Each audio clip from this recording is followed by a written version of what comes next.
So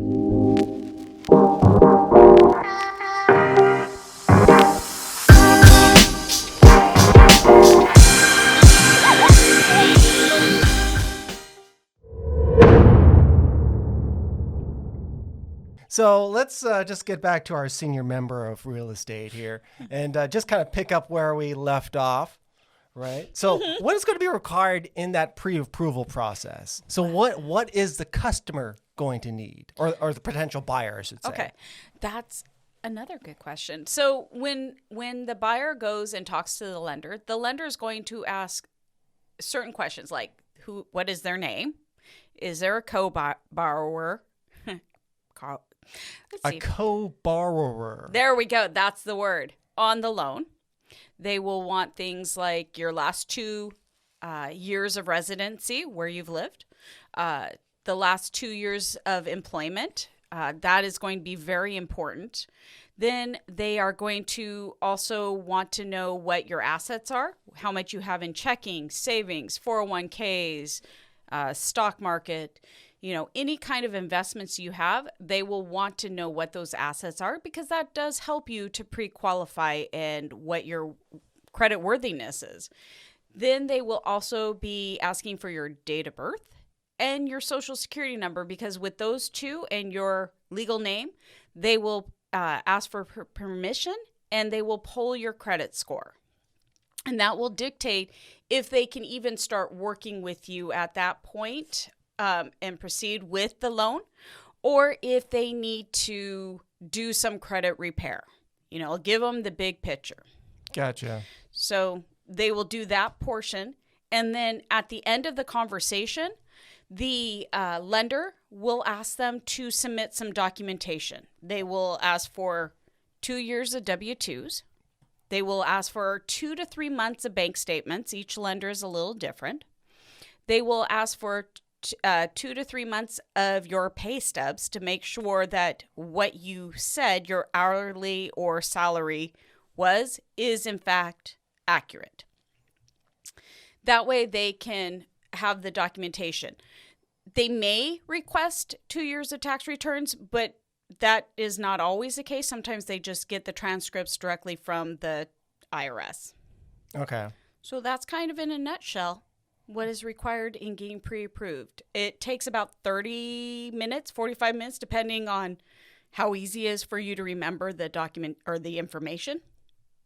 Gotcha. But so are you talking one-on-one to a lender or are you talking to the realtor at this point? That is to the lender. They will either have a phone conversation or they will do it over Zoom or they will have an online portal that the person interested, the buyer, can just go in and type in all their information. It just really depends on who the lender is and what options they have for them to get this information. Or they can do it face to face. If it's like I've had clients that were a little bit more on the elderly or not so technologically. On the senior side, you would say?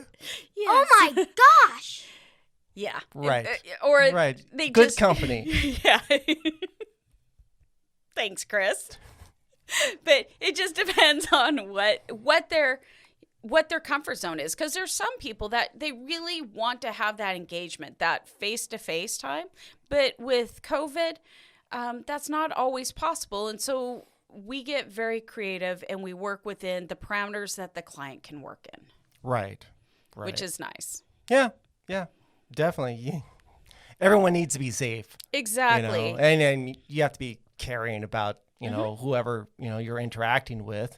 Yeah. So exact same, bit about the lender as well. Mm-hmm. So, are you choosing the lender or are you just finding the option of the lender and then you're taking this information and are you doing this multiple times? Okay. So generally speaking, the realtor will be a resource for the borrower that they can just give suggestions. The person that is engaging with the realtor that's looking for the financing, they may choose one of them or they may choose none of them and find one on their own. Because there's different types. There's mortgage brokers. There's wholesalers, there's the banks, there's the credit unions, there's hard money loans. There's all kinds of different types of financing. And you have to really know which one is going to be in your best interest to give you the best rates. And so that's why I say you talk to the realtor, but the realtor is not necessarily the one they're not going to be taking that information unless they are also the mortgage loan originator. Ah. So that's the only time they would need that information. Otherwise, you just have that conversation with the lender and the borrower. The realtor is not really involved unless someone in that scenario needs some assistance. Oh, okay. So it's basically up to, the buyer, it's their own journey. Yes, it Really. is their So own it's journey. them taking those steps. Yes. Right. So this is nothing that really, you're just an advisor at this point, right? Exactly. And that's why you want to have a realtor you trust, because then you can have them assist you in this kind of self-guided tour. They can just be there, to answer the questions. Maybe you're having some communication issues with the lender and you really don't understand what they're asking or what they need, or they need to be reaffirmed what the lender is saying and you just need to reiterate it, maybe different words or even the same way, just they might need a little bit of time to process it. Right. So you're an advisor as well as also translator, because they're probably throwing out a lot of technical terms. Yes. However, many of the lenders I work with really do break it down to the level that the client needs. That's important. It's very important, because if they're talking over the client, there's not going to be a connection, and then you're not going to have that trust.